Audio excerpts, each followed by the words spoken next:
ఒకసారి ఒక ఊరిలో ఒక చక్కని కుటుంబం ఉండేది.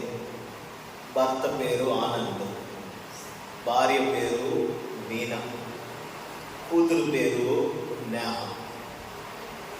చాలా భయభక్తులు కలిగిన కుటుంబం. మందిరానికి వెళ్తూ ఉండేవారు, ప్రార్థనల్లో పాల్గొంటూ ఉండేవారు. చక్కగా హుందాగా, క్లాసిక్గా, రిచ్గా కనిపిస్తూ ఉండేవారు. చూసిన వాళ్ళంతా వాళ్ళని చూసి వీళ్ళంత బాగున్నారో, వీళ్ళంత చక్కగా ఉన్నారో, ఆదర్శ దంపతులు వీళ్ళు, ఇలాంటి భర్త దొరకాలి, ఇలాంటి భార్య దొరకాలి, సంసారం అంటే, కుటుంబం అంటే ఇలా ఉండాలి అని ఆ సంఘంలో ఉన్నవాళ్ళు, ఆ పేటలో ఉన్నవాళ్ళు, ఆ ఊళ్ళో ఉన్నవాళ్ళు అందరూ వారి గురించి అలాగే గొప్పలు చెప్పుకుంటూ ఉండేవారు. అదే. కానీ ఇంటికి వచ్చిన తర్వాత ఇంటిలో పరిస్థితి అంతా కూడా విషాద ఛాయలు అలుపుకున్న వాతావరణంలో ఉండేది. ఆ ఇంట్లో ఒక నవ్వు ఉండేది కాదు, సంతోషం ఉండేది కాదు, ఏం సంబరం ఉండేది కాదు. స్తోత్రం. చక్కని గుమగుమలాడే వాసన లేని ఆ ఇంటిలో నుండి వంటలు వండినప్పుడు వచ్చేవి కాదు. ఎప్పుడు కిటికీలు పెట్టుకొని, తలుపులు పెట్టుకొని, అంతా ఇంటి నిండా చీకటి, విషాదం, దుఃఖం నిండిన ఇల్లులా ఉండేది. బయట వాళ్ళకేమో వీళ్ళు బయటకు వెళ్తే చూస్తే అమ్మో ఎంత అద్భుతమైన ఫ్యామిలీ అన్నట్టుగా ఉండేది. కానీ వాళ్ళ లోపల పరిస్థితి చాలా విచారంగా ఉండేది.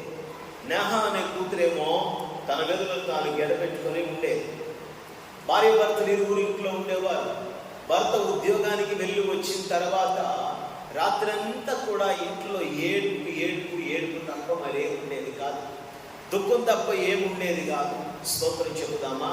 బయటికి భక్తి చేస్తున్నా, ఆత్మీయంగా బ్రతుకుతున్నా, ఎంతో చక్కగా కనిపిస్తున్నటువంటి వాళ్ళ జీవితాలలో ఒక గొప్ప పర్వతము, ఒక గొప్ప శ్రమ, ఒక గొప్ప శోధన ఆ ఇంట్లో ఎప్పుడూ ఉంటూ ఉండేది. దేవునికి మహిమ కలుగునుగాక. ఆ భార్య భర్తలు ఇరువురి మధ్యన సఖ్యత ఉండేది కాదు. విపరీతంగా సనుక్కునేవాడు, వంట విషయంలో సనుక్కునేవాడు, బట్టల విషయంలో సనుక్కునేవాడు. స్తోత్రం చెబుదామా? హల్లెలూయా.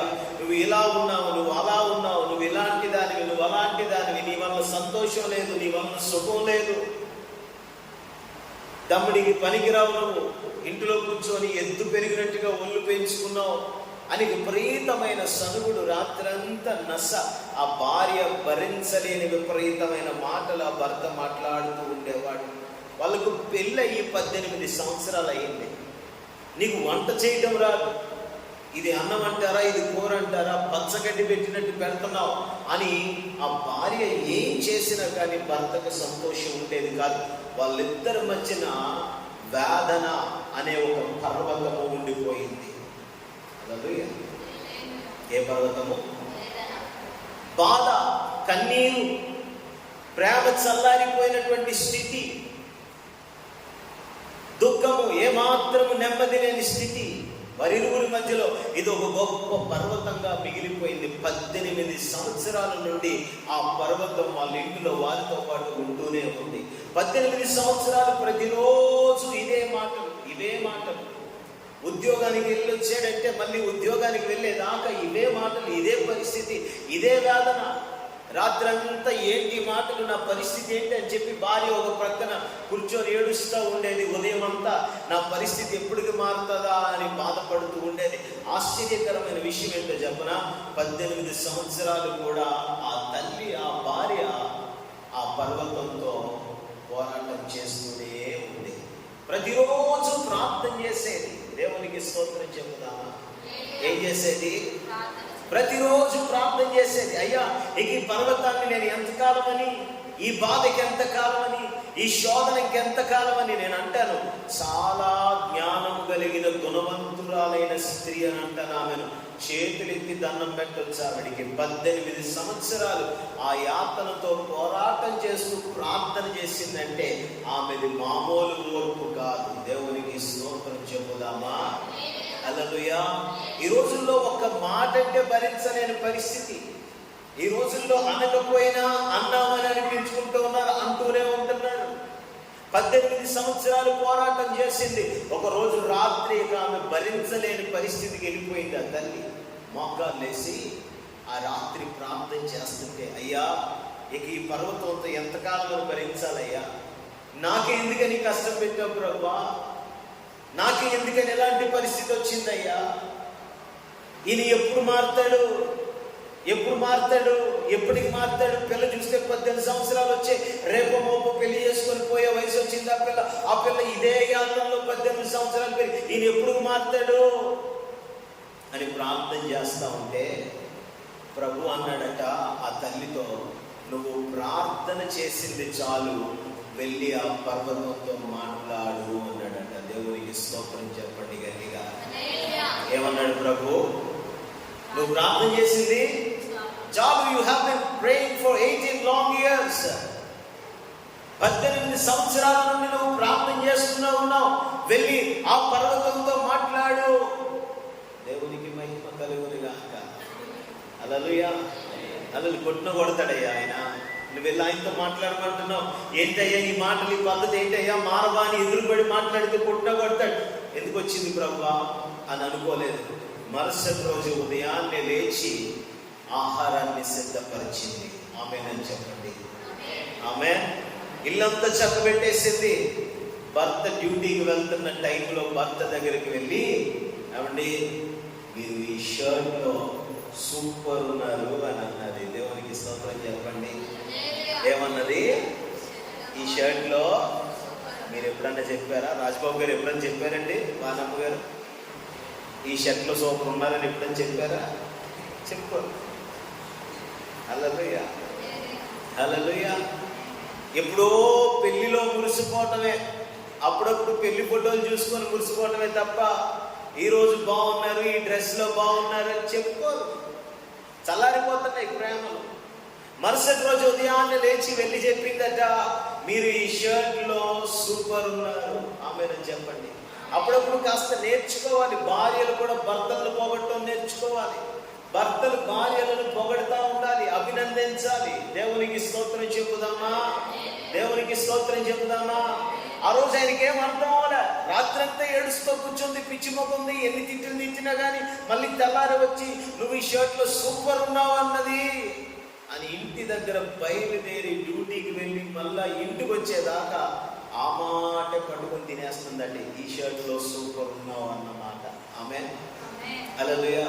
నీ ముఖం చూసుకున్నావా, నీ వాహనం చూసుకున్నావా, ఎదుర పెరిగావు అన్నవాడు కాస్త డ్యూటీ ఇంటికి వచ్చిన తర్వాత నేను బాగున్నాను అని అన్న మనిషిని నువ్వు చండాలంగా ఉన్నావని నేను అనగలను అని ఆ రోజు రాత్రి ఏమి అనకుండా మౌనంగా పడుతున్నాను. హల్లెలూయా. నెక్స్ట్ డే మార్నింగ్ లేచింది, మరలా మాట్లాడడం మొదలు పెట్టింది. ఆహారాన్ని సిద్ధపరిచేసింది, డ్యూటీ క్యారేజ్ కట్టేసింది. ఆయన డ్యూటీకి వెళ్ళే టైంకి కరెక్ట్ గా దగ్గరకు వచ్చి, ఏమండి డ్యూటీలో బిజీగా ఉంటారు కదా, కాస్త ఒక 2 నిమిషాలు బ్రేక్ తీసుకొని బ్యాగ్లో బాదం పాలు పెట్టాను, తాగండి, మర్చిపోకండి అని చెప్పిందట. ఆయన డ్యూటీకి వెళ్ళిపోతుంది. స్తోత్రం చెప్తామా?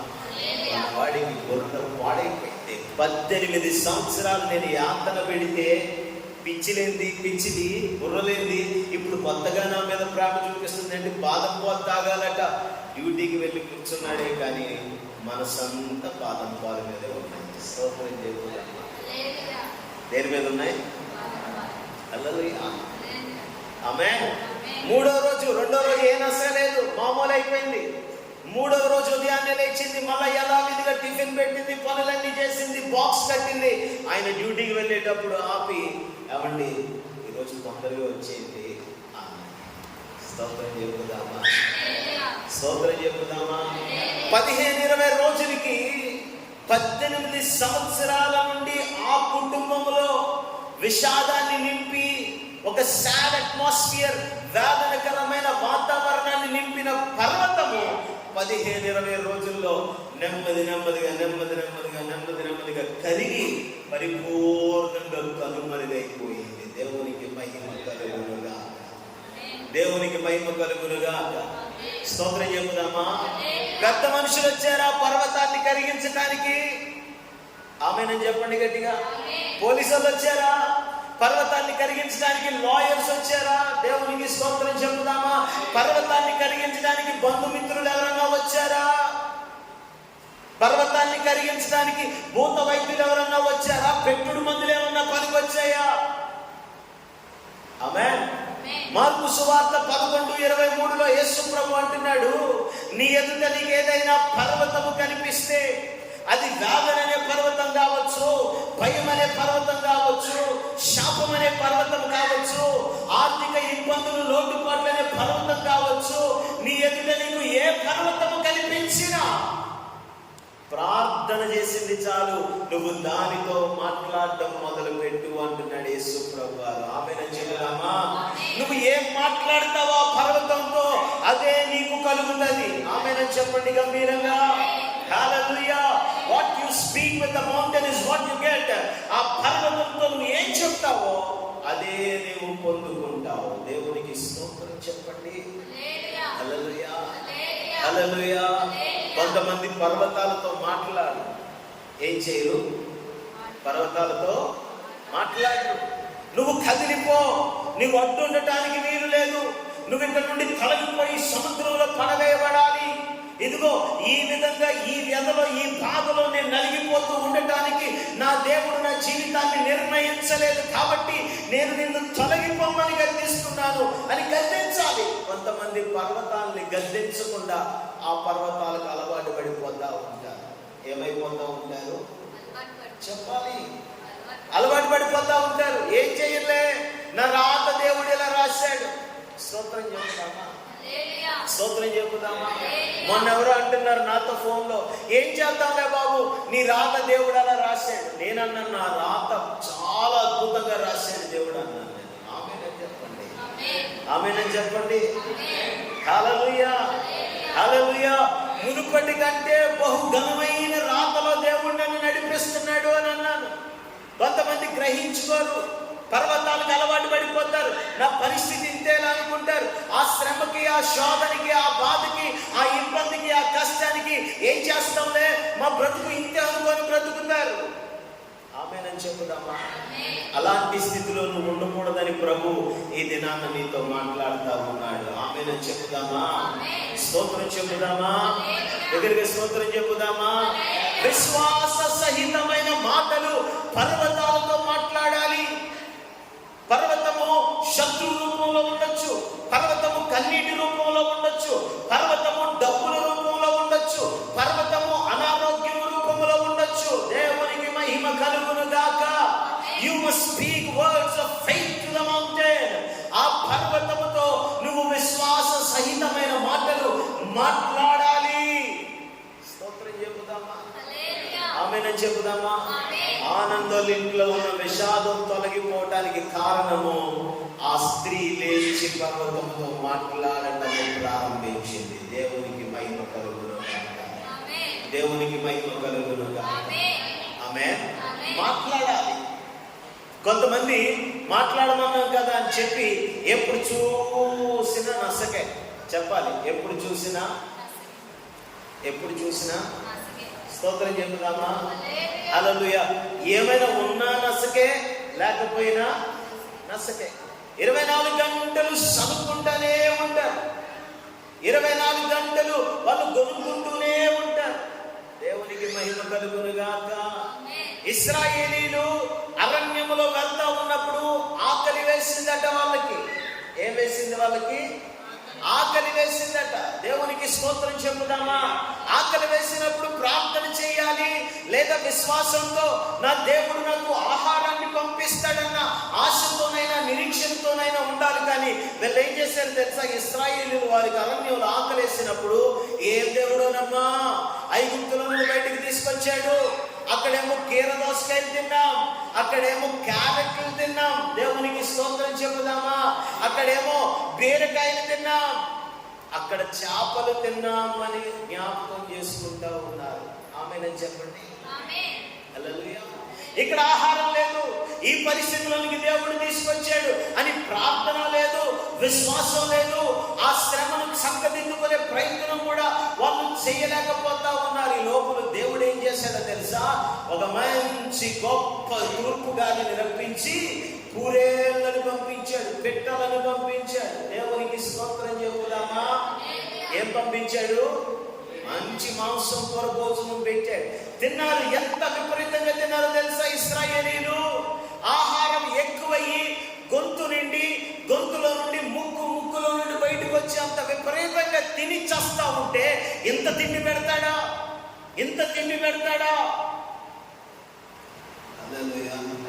నేనేమంటాను తెలుసా? ఆశీర్వాదం ఎక్కువ అవ్వకూడదు, ఆశీర్వాదం తక్కువ అవ్వకూడదు.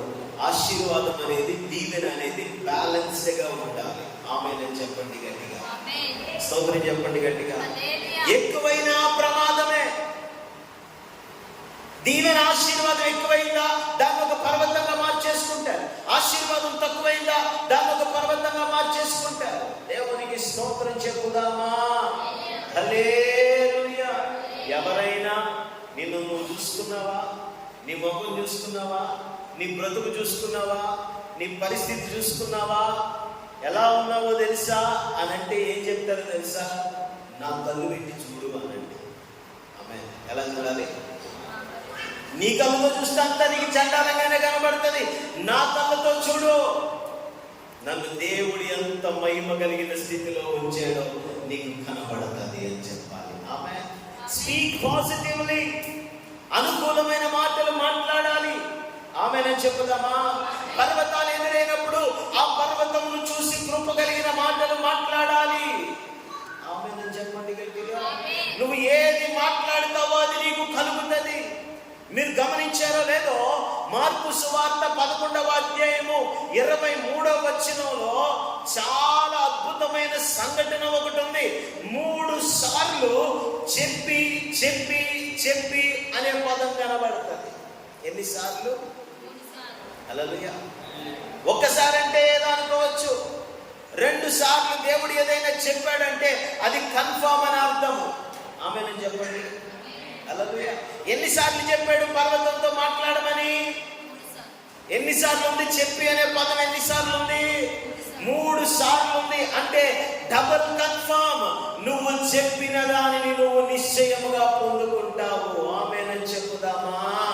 హల్లెలూయా. పర్వతాలను చూసి ఏడవటం మానాలి. పర్వతాలను చూసి విలపించడం మానాలి. శోధన, వేదన, బాధలు, కష్టాలు, నిందలు, శ్రమలు నీ ఎదుట గొప్ప పర్వతాలుగా నిలబడ్డప్పుడు వాటిని బట్టి కృంగిపోవటం మాని నువ్వు వాటితో మాట్లాడాలి. అది నిశ్చయముగా నీ దారిలో నుండి అడ్డు తొలగిపోయేటట్టుగా నా దేవుడు చేస్తాడు. మార్గం సరళమవుతుంది. ఆమేన్ చెప్పు గట్టిగా. ఆమేన్ చెప్పు గట్టిగా. హల్లెలూయా. నేను అంటాను, నీ మాటలు స్పిరిచువల్ రిమోట్ లాంటివి. టీవీలు ఉన్నాయా మీ అందరిలో? ఉన్నాయా? టీవీలు ఉన్నాయా? టీవీలు లేని వారికి దేవుడు టీవీలు దయచేయనుగాక. ఆ టీవీలు వచ్చిన తర్వాత చూడకూడవన్నీ చూసి భ్రష్టు పట్టుకోకున్నట్లు కృపను దయచేయనుగాక. ఏసీలు ఉన్నాయా? ఏసీలు రిమోట్లు ఉన్నాయా? వాటికి స్తోత్రం. నేను అంటాను, నీ మాటలు రిమోట్ లాంటివి. ఎలాంటివి?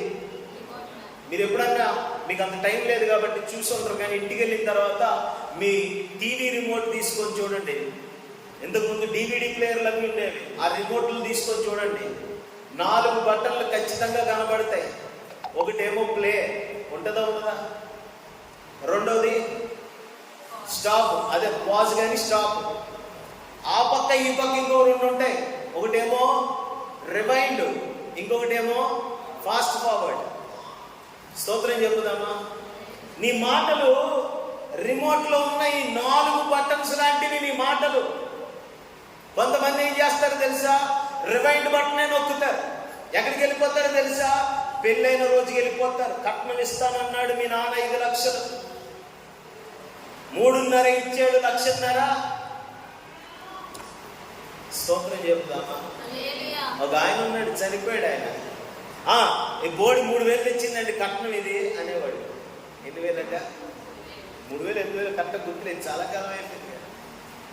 రివైండ్ బట్టనే. స్తోత్రం చెప్పండి. ఈయన చేసుకున్నప్పటి నుంచి ఇలాగైపోయింది, దీన్ని చేసుకున్నప్పటి నుంచి ఇలాగైపోయింది, అది అలా చేసింది, ఇది ఇలా చేసింది, ఆడ అలా చేసాడు, ఈడు ఇలా చేశాడు, మీ అమ్మ ఇలా అన్నది, మీ నాన్న అలాగా అన్నాడు. Rewind button. ఎప్పుడు గతంలోనికే పోతా ఉంటారు వాళ్ళు. మాటలంతా ఎప్పుడు రివైండ్ మాటలే. స్తోత్రం చెప్పండి. స్తోత్రం చెప్పండి. కొంతమంది పాజ్ బటన్ నొక్కేసి పర్వతాలు కనిపించినప్పుడు ఆగిపోతారు. అక్కడ చలనం ఉండదు వాళ్ళకి. ఏముండదు చెప్పాలి. దెబ్బ మీద దెబ్బ, దెబ్బ మీద దెబ్బ, పట పట పట పట తగులుతున్నా, అపవాది ఎన్ని శోధన వలయాల్లోనికి నెట్టేస్తున్నా పాజ్ బటన్ నొక్కి ఆగిపోతారు. బుద్ధి మార్చుకోరు, ప్రవర్తన మార్చుకోరు, అలాగే ఉంటారు వాళ్ళు. హల్లెలూయా, హల్లెలూయా, స్తోత్రం చెప్పుదామా? హల్లెలూయా, హల్లెలూయా. Rewind button, pause button, forward button కాదు. ఆమేన్ చెప్పండి. హల్లెలూయా. ప్లే బటన్ నొక్కాలి. నువ్వు ఏ బటన్ నొక్కాలి? ఏ బటన్ నొక్కాలి? నీకు ఎదురొచ్చిన పర్వతం యొక్క అంతేంటో తేల్చాలి నువ్వు యేసు నామములో. ఆమేన్ చెప్పుదామా? హల్లెలూయా. పాపం అడ్డొస్తే ఎదురొస్తే దానికి అలవాటు పడిపోవటం కాదు, ఆ పాపంలో గతానికి పోవటం కాదు, ఆ పాపంతో ఆగిపోవటం కాదు, ఆ పాపం అంతు తేల్చాలి. స్తోత్రం చెప్పుదామా? కన్నీరు వస్తే ఆ కన్నీరు తుడిచివేయబడాలి. ఆమేన్ చెప్పుదామా? లోటు వస్తే ఆ లోటు కొట్టివేయబడాలి. ఆమేన్ చెప్పుదామా? పోరాటం కలిగితే ఆ పోరాటములను జయించాలి. పర్వతాలను కదిలించే శక్తిని దేవుడు మీకు ఇస్తే పర్వతాలను కదిలించడం మాని రాళ్ళు ఎదుర్కొంటూ కూర్చోవద్దు. స్తోత్రం చెప్పండి. ఈ రోజుకి కూడా సంవత్సరాల తరబడి ఇంకా పర్వతాల లాంటి శోధనలు, శ్రమలు నీకు అడ్డుగా మిగిలిపోతున్నాయంటే కారణం దానిని నువ్వు మాట్లాడి గద్దించి పెకిలించకుండా దాని ఎదుట నువ్వు మౌనంగానే కూర్చున్నావు. కాబట్టి నువ్వు మాట్లాడటం ప్రారంభించాలి. నువ్వు ప్రారంభిస్తే అడ్డుగా ఉన్న పర్వతాలు కదలిపోతాయి. చెప్పండి గట్టిగా, ఆమేన్ చెప్పండి గట్టిగా. హల్లెలూయా.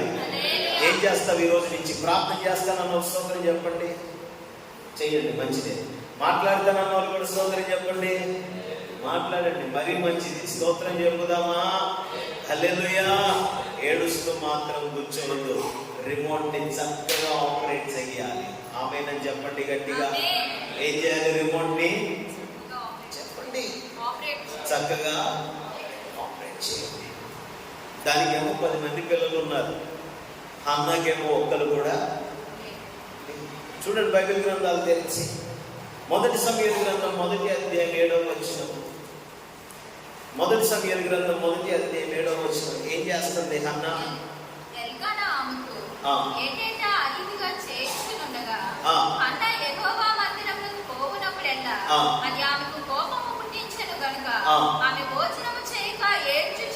కోపం వచ్చిందట హన్నాకి.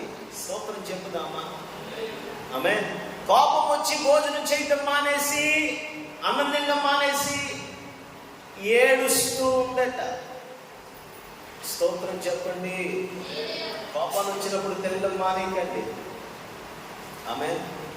అన్నాను కదా అని తినేసి అవతల వాళ్ళకి ఏమీ లేకుండా గిన్నెలు కడిగి బోర్లించకండి. మీరు తినండి, వాళ్ళకి పెట్టండి. పర్వతాలు కదులుతాయి. దేవునికి స్తోత్రం చెప్పుదా. కోపం వచ్చిందట, తినడం మానేసిందట. నా తల్లి కదా, నా బంగారు తల్లి కదా, పుంజుకోండి కదా, చిట్టుకోండి, ఎందాకల్లాగా తిప్పినాడు ఇప్పుడు చిట్టుకోండి అంట. అంత అమ్మాయికి రాదు, నేను కాదులే అంటుంది, బతిలాడుతుంది, ఏడుస్తుంది హన్నా. ఆమేన్ చెప్పుదామా గట్టిగా? ఆమేన్. అలాగే 10వ వచనంలో గమనిస్తే మొదటి సమూయేలు గ్రంథం 1వ అధ్యాయం 10వ వచనంలో చాలా బహుదుఃఖాక్రాంతురాలై వచ్చి యెహోవా సన్నిధిలో ప్రార్థన చేయించు. మళ్ళీ ఏం చేస్తుందట? ఏడుస్తుందట. గర్భఫలము లేదు. స్తోత్రం చెప్పుదామా? ఆమేన్. అవతల వాళ్ళు ఆశీర్వదింపబడుతున్నారు, వాళ్ళ బ్రతుకులు మారుతున్నాయి. మా బ్రతుకులు ఇలాగే ఉన్నాయి. మా ప్రయాసకు ప్రతిఫలం రావటం లేదు. మా కష్టం ఏమాత్రం మాకు మిగలటం లేదు. దేవునికి మహిమ కలుగును గాక. సంవత్సరాల తరబడి బ్రతుకులు ఇలాగే ఉన్నాయి. ఏడుస్తా ఉంది హన్నా, ఏడుస్తా ఉంది. ఒక పర్వతాన్ని చూసి ప్రార్థన చేస్తుంది, ఏడుస్తుంది, ప్రార్థన చేస్తుంది, ఏడుస్తుంది. ఆమేన్ అని చెప్పుదామా? హల్లెలూయా, హల్లెలూయా. దేవుడు ఎలాంటి స్థితిని మనలో కోరుకుంటాడంటే, నీ చేతిలో ఒక గన్ ఉందనుకో, ఆ గన్ నిండా బుల్లెట్స్ లోడ్ చేసి ఆ గన్ ఎక్కిపెట్టి, తుపాకి ఎక్కిపెట్టి నువ్వు ఫైర్ చేయాల్సిన పరిస్థితుల్లో ఫైర్ చేయకుండా, కాల్చకుండా, పేల్చకుండా, ప్రభువా ఇవి అయిపోతాయేమో. ఏంటట? ఇవి కాలిస్తే అయిపోతాయేమో. ఇంకో 10 బుల్లెట్లు ఇవ్వు ప్రభువా. స్తోత్రం చెబుదామా? ఆయన అంటాడు, ఇచ్చాను కదా, పర్వతాన్ని కదిలించేదాన్ని నేను నీకు ఆల్రెడీ ఇచ్చాను కదా. నువ్వు ఫైర్ చేయకుండా, దాన్ని కమాండ్ చేయకుండా, దాన్ని ఆజ్ఞాపించకుండా ఇంకేదో అడిగితే నేనేం చేయాలి? ఇచ్చిన దాన్ని వాడకపోతే. హల్లెలూయా. ప్రార్థన చేసి ఏడ్చిన హన్న పర్వతాలను కదిలించే స్థితిలోనికి వచ్చేసింది. ఆమేన్ చెప్పండి గట్టిగా. ఏ స్థితిలోకి వచ్చింది? She came into a state where she was able to move the mountain in her life. తన జీవితంలో ఉన్న పర్వతాన్ని కదిలించగలిగిన స్థితిలోనికి ఆమె వచ్చింది. హల్లెలూయా. ఆయన కొన్ని చేస్తాడు, నిన్ను కొన్ని చేయమంటాడు. ఆమేన్. స్తోత్రం చెప్పండి. భక్తుడు అదే అన్నాడు కదా, నా పక్షంగా ఆయన యుద్ధాలు చేయాల్సి వచ్చినప్పుడు ఆయన యుద్ధాలు చేస్తాడు. కొన్నిసార్లు నా చేతులకు పోరాటాన్ని, నా వేళ్లకు, నా చేతులకు యుద్ధాన్ని, నా వేళ్లకు పోరాటాన్ని నేర్పిస్తాడు అన్నాడా లేదా? కొన్ని యుద్ధాలు ఆయనే చేస్తాడు, కొన్ని ఎవరు చేయాలి? ఎవరు చేయాలి? చెప్పండి అమ్మా, గంభీరంగా గట్టిగా చెప్పండి. పాస్టర్ గారే చేసుకోవాలి చెప్పండి, కాదా? మనం చెయ్యాలి కొన్ని. మొదటి సమూయేలు గ్రంథము 1వ అధ్యాయం 7వ వచనంలో హన్న ఏడుస్తుంది. మొదటి సమూయేలు గ్రంథము 1వ అధ్యాయం 10వ వచనంలో హన్న ఏడుస్తుంది. మొదటి సమూయేలు గ్రంథము 1వ అధ్యాయం 18వ వచనంలోకి వచ్చాక చూడండి ఏం చేస్తుందో.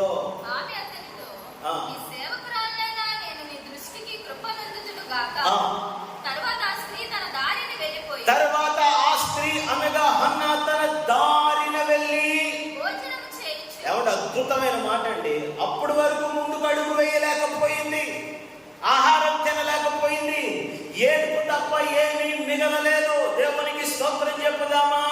అక్కడ రాయబడిన మాట ఏంటో తెలుసా? పర్వతము పెకిలించబడ్డది. హన్న ఆమె తన దారిన ఆగకుండా పోయింది. ఆమెను చెప్పుదామా?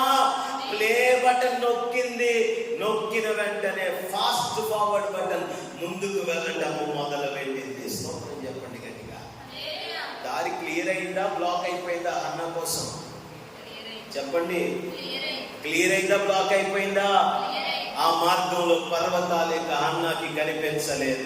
అద్భుతమైన మాటలు చూడండి. అన్నం మానేసి ఏడుస్తూ ప్రార్థన చేసిన మనిషి ఆనాటి నుండి ఆ స్త్రీ తన దారిన పోయి మళ్ళా తినటం మొదలు పెట్టింది, సంతోషంగా ఉండటం మొదలు పెట్టింది. భోజనము చేయించు. నాటి నుండి దుఃఖముఖంతో ఉండటం మానేసింది, దుఃఖపడటం మానేసింది, ఏడవటం మానేసింది, చింతించటము. ఎందుకని? ఆ దారిలో ఇక పర్వతాలు ఏమాత్రము కూడా లేవు కాబట్టి. ఆమెను చెబుదామా? ఆమెను చెబుదామా? మాటల రిమోట్ ఇచ్చాడు. స్తోత్రం చెప్పండి. నీ నోటికి ఎంతకాలం ఎంత చెడ్డ వ్యతిరేకమైన మాటలు మాట్లాడావో, ఈ రోజు నుంచి అంత అనుకూలమైన, మంచి కృప కలిగిన, ప్రతికూలమైన మాటలు కాకుండా అనుకూలమైన మాటలు నువ్వు మాట్లాడటము ప్రారంభించాలి. ఆమెను చెబుదామా? కనీసం ఎప్పుడన్నా నోరు తెలిసి పక్కన మనం చూసి చెప్పండి, నువ్వు చెప్పిందే జరుగుతుంది అనండి, అనండి,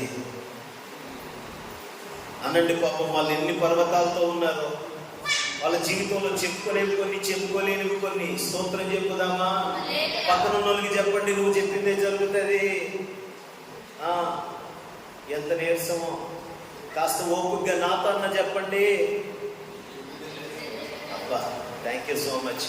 మీరు చెప్పినదే జరుగునుగాక, మీ పర్వతాలన్నీ కదిలిపోవునుగాక, మీ ఎదుట మార్గము సక్రమమగునుగాక, సదులు భూమి మీద నా దేవుడు నిన్ను నడిపించునుగాక.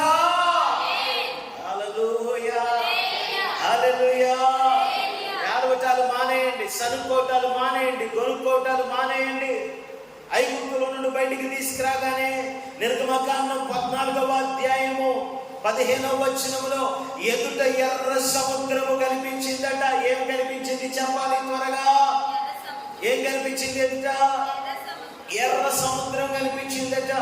అంతే, ఎర్ర సముద్రాన్ని చూసి వెనక్కి తిరిగేదట పోదామని. వెనక్కి తిరిగేసరికి ఎవరున్నారు? ఫరో సైన్యం ఉందట. ఆమె ముందు నొయ్య, వెనక ఎటు కదలేని పరిస్థితి. వెంటనే మొదలు పెట్టేశారు. బుడబుడ ముద్దాలు తీసేస్తున్నారు. ఏడుపులు తీపులు వచ్చేస్తున్నాయి ఎర్ర సముద్రం దగ్గర. స్తోత్రం చెప్పుదామా. వాళ్ళు ఏడుస్తూ ఉంటే, వాళ్ళు మాట్లాడుతూ ఉంటే, వాళ్ళ ఎదుట మార్గంలో సముద్రం అనేది ఒక అడ్డుగా, ఆటంకంగా, పర్వతంగా వాళ్ళ ఎదుట కనిపిస్తే అప్పుడు దేవుడు వారికి ఒక మాట చెప్పాడు. అంతలో యెహోవా మోషేతో, ఇదిగో నాకెలా మొరపెడుతున్నావు? స్తోత్రం చెప్పుదామా. ఎందుకు ఏడుస్తున్నారు? Why are you weeping, why are you crying? ఎందుకు ఏడుస్తున్నారు? హల్లెలూయా. అరే బయటకు తీసుకొచ్చే అంత పని నాది, నేను చేశాను కదా. వాగ్దానాల వైపు వెళ్ళమని చెప్పాను. వెళ్ళే పని ఎవరిది? వెళ్ళే పని ఎవరిది? మీదే. మీరు వెళ్ళాలి. ఎక్కడ ఎందుకు ఆగిపోయారా? స్తోత్రం చెప్పుదామా. మనోళ్ళంతా, ఇశ్రాయేలీలంతా ఎర్ర సముద్రం దగ్గర రిమోట్లో పాజ్ బటన్ కొట్టేసి, రివైండ్ బటన్ కొట్టేసి, అటు పోదామా ఇటు పోదామా అన్న పరిస్థితిలో ఉన్నారు. స్తోత్రం చెప్పండి. దేవుడేమన్నాడు తెలుసా? నాకు మొర్ర పెట్టనేలా. ఏమన్నాడు? సాగిపోండి. చెప్పాలందరూ ఏమన్నాడు ప్రభు? Move on. అయిపోమన్నాడా? హల్లెలూయా, హల్లెలూయా. ఇక్కడ నుండి ప్లే బటన్ కొట్టి మొదటి అడుగు వేసి ఫాస్ట్ ఫార్వర్డ్ కొట్టడమే. సాగిపోండి. మొట్టమొదటి అడుగు పడగగానే పర్వతము పాయలైపోయింది. ఆమెను చెప్పండి. శ్రమ పాయలైపోయింది. స్తోత్రం చెప్పుదామా. నజరేయుడైన యేసుక్రీస్తు నామములో ఈ ఉదయకాల సమయంలో నేను ప్రవచిస్తున్నాను. నీ మార్గములో నీకు అడ్డుగా రూపింపబడిన ఆయుధాలైన, పర్వతాలైన, నీకు వ్యతిరేకంగా రూపింపబడిన పరిస్థితులైన వర్ధిల్లకుండును గాక. ఆమేన్ చెప్పండి. గట్టిగా ఆమేన్ చెప్పండి. హల్లెలూయా. సాగిపోండి. ఆమేన్, ఆమేన్. మొదటి అడుగు పడ్డదంటే తెల్లారే లోపల యువతల్ని చౌకలకు వచ్చేసాను. హల్లెలూయా. నీది పర్వతాలను పెకిలించగలిగిన శక్తి నీది. ఆమేన్. నీ బలము, దేవుడు నీకు ఇచ్చిన బలము, పర్వతాలను కదిలించగలిగిన బలము నీది. ఆమేన్ చెప్పుదామా. విశ్వాస సహితమైన మాటలు మాట్లాడుతూ దాన్ని కదిలిపోమని ఆజ్ఞాపిస్తే అన్నాలాగా నువ్వు చింతించడం మానేస్తావు. ఆమేన్ చెప్పండి. అన్నాలాగా నువ్వు ఆనందిస్తావు. స్తోత్రం చెప్పుదామా. హల్లెలూయా. ఒకరోజు దైవజనుడైన యేసుకెళ్ళి దేవుడు తీసుకెళ్ళి ఒక లోయలో దింపాడట. లోయలో, ఇది ఒక దర్శనం. లోయలో దింపాడు, నిజంగా కాదు. స్తోత్రం చెప్పుదామా. అయ్యో ప్రాంతంలో ఉంటే దర్శనం చూస్తాను. లోయలో దేవుడు దింపాడు. ఆమె అలాగే భక్తి గలనే కదా, ప్రవక్తనే కదా, ప్రార్థన పరునే కదా.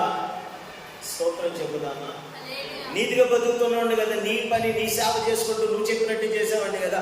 నన్ను తీసుకొచ్చి లోయలో దింపవేంటి? కొండల మీద, శిఖరాల మీద, ఉన్నతమైన స్థితిలోనికి ఎక్కిస్తావు అనుకుంటే లోయలో దింపవేంటి? ఉండవయ్యా బాబు, కాస్త ఆగు, చెప్పేది నేను అన్నాడు ప్రభువు. ఆ లోయంతా చూస్తే శవాలు గొట్టలు గొట్టలుగా పడి చచ్చి కుళ్ళిపోయాక ఆ మాంసాన్ని, చర్మాన్ని, కండరాల్ని పురుగులు తినేసిన తర్వాత స్తోత్రం చెప్పుదామా. హల్లెలూయా. ఎముకలు మిగిలిపోయాయి. ఏం మిగిలిపోయాయి? అక్కడ దింపాడు దేవుడు. యేసుకేలు గ్రంథం 37:3 వచనం. అమ్మ ఒక్క నిమిషం, మీరు చదవండి, మీరు చదవండి.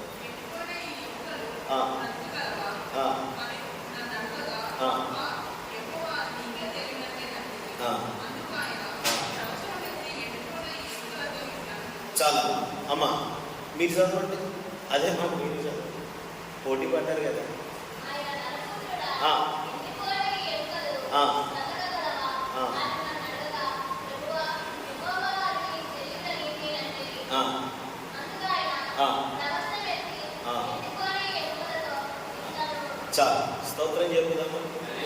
ఎండిపోయిన ఎముకల లోయలో దించి ఆమేనని చెప్పండి, ఆమేనని చెప్పండి.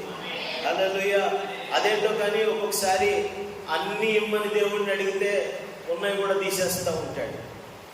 చెప్పాలి, అన్నీ ఇమ్మని అడిగితే దేవుణ్ణి ఏం చేస్తాడు? ఉన్నాయి కూడా తీసేస్తాడు. ఎందుకు? డబ్బులు ఇవ్వడానికి. ఆమేనని చెప్పండి గట్టిగా. హల్లెలూయా. ఈ ఎండిపోయిన ఎముకల లోయలో దింపి, నరపుత్రుడా, హలో మిస్టర్, ఇవి బ్రతుకుతాయా అని అడిగాడు. హల్లెలూయా. మనోడు చాలా తెలివైన సమాధానం చెప్పాడు. ఏ ఎర్రోళ్ళకి కనబడుతున్నానా? ఎలాగా ఎర్రోళ్ళకి కనబడుతున్నానా? ఏం మాట్లాడుతున్నప్పుడు అసలు ఈ ఏమైనా ఉందా? ఇట్లకి ఎండిపోయి ఎన్ని సంవత్సరాలు ఈ బతకడం ఏంటి? ఎలా కనబడుతున్నాను? ఆ మాటలే మానుకోమంటున్నాడు దేవుడు. స్తోత్రం చెప్పండి. హల్లెలూయా. అలాంటి మాటలు మాట్లాడినంత కాలం పర్వతంలాగే ఉంటుంది, శ్రమలాగే ఉంటుంది, అసాధ్యమైనదిలాగే ఉంటుంది. దేవునికి మహిమ కలుగునుగాక. చాలా తెలివైన ఆన్సర్ చెప్పాడు. నన్ను ఎందుకు ఈ లోయలోనికి తీసుకొచ్చావో నీకే తెలుసు. ఈ ఎముకలు చనిపోయి ఎంతకాలం అయిపోయిందో నీకే తెలుసు. దేవునికి స్తోత్రం చెప్పుదామా? హల్లెలూయా. మరలా ఇవి బ్రతకగలవో లేదో కూడా ఎవరికి తెలుసు? నీకే తెలుసు. ఆయన అన్నాడు, నీవు స్వరమెత్తి వీటి మీద ప్రవచించు అన్నాడు. ఆమేన్. అక్కడ దాకా తీసుకొచ్చింది ఎవరు? ఆయన. అక్కడి నుంచి చెయ్యాల్సింది ఎవరు? ప్రవక్త చెయ్యాలి. స్తోత్రం చెప్పుదామా? హల్లెలూయా. గుట్టలుగా ఏ ఎముక ఎవడదో, ఏ పుర్రు ఎవడదో, హల్లెలూయా, ఏది ఎల్బో జాయింట్, ఏది కీల్లో, ఏది ఎక్కడో, ఏది కాలు చెయ్యి, ఏది ఏ వేలు ఎక్కడదో తెలియక, ఎవడదేదో తెలియక గుట్టలుగా పడి ఉన్నాయి. యేసేలు ప్రవక్త ఎండిన ఎముకల లోయలో స్వరమెత్తి ప్రవచించడం మొదలుపెట్టాడు. ఆమేన్ చెబుదామా? హల్లెలూయా, హల్లెలూయా. ఈ ఎముకలలోనికి జీవము వచ్చును గాక. ఆమేన్ చెప్పండి. ఆమేన్. లోయలో కట శబ్దం వినబడుతుంది. ఎముకలు కదలటం ప్రారంభించాయి. దేని దాని దగ్గరకు వచ్చి జాయిన్ అయిపోతుంది. స్తోత్రం చెప్పుదామా? కళ్ళు చెదిరిపోయాయి. ఆమేన్. హల్లెలూయా. నేనన్నదే నాకు జరుగుతుంది అని యెహెజ్కేలు గ్రహించాడు. స్తోత్రం చెప్పుదామా? ఈ ఎముకల మీదకు మాంసము వచ్చును గాక అన్నాడు. అద్దుకున్న ఎముకల మీదకు మాంసం వచ్చింది. హల్లెలూయా. ఈ ఎముకల మీదకు నరములు వచ్చును గాక, కండరములు వచ్చును గాక, చర్మము వచ్చును గాక అని ప్రకటిస్తా ఉంటే ఆయన ఏది అంటున్నాడో అదే ఆయనకు కనబడటం ప్రారంభమైంది. ప్రవక్త కన్నుల ఎదుట తన రిమోట్ ఆపరేట్ చేయటం స్టార్ట్ చేస్తే, స్తోత్రం చెప్పుదామా? హల్లెలూయా. తన రిమోట్ ని కరెక్ట్ గా వాడటం ప్రారంభిస్తే ఆ విశ్వాసంతో ఎండిన లోయలో ఒక గొప్ప సైన్యము దేవుడు కలిగి చేశాడు. ఆమేన్ చెప్పుదామా? ఆమేన్ చెప్పుదామా? నీ బ్రతుకు మారబోతుంది. ఆమేన్. గట్టిగా నీ పిల్లల బ్రతుకు దేవుడు మార్చబోతున్నాడు. హల్లెలూయా. నీ స్థితిగతులను దేవుడు మార్చబోతున్నాడు. నీ కన్నీరును ఆయన సంతోషంగా మార్చబోతున్నాడు. నీ అపజయమును ఆయన విజయముగా మార్చబోతున్నాడు. నీ అవమానమును ఆయన ఘనతగా మార్చబోతున్నాడు. ఏ పర్వతము కూడా దేవుని చేత ఏర్పరచబడిన నీ ఎదుట నిలువనారదు. యెహోవా రక్షించి నిన్ను పోలిన వారు ఎవరును లేరు కాబట్టి నీ ఎదుట మార్గములను దేవుడు సరళము చేయబోతూ ఉన్నాడు. ఆమేన్ చెప్పు. పర్వతాలు కదిలించే శక్తినిస్తే రాళ్ళు కొట్టుకుంటూ కూర్చోవద్దు.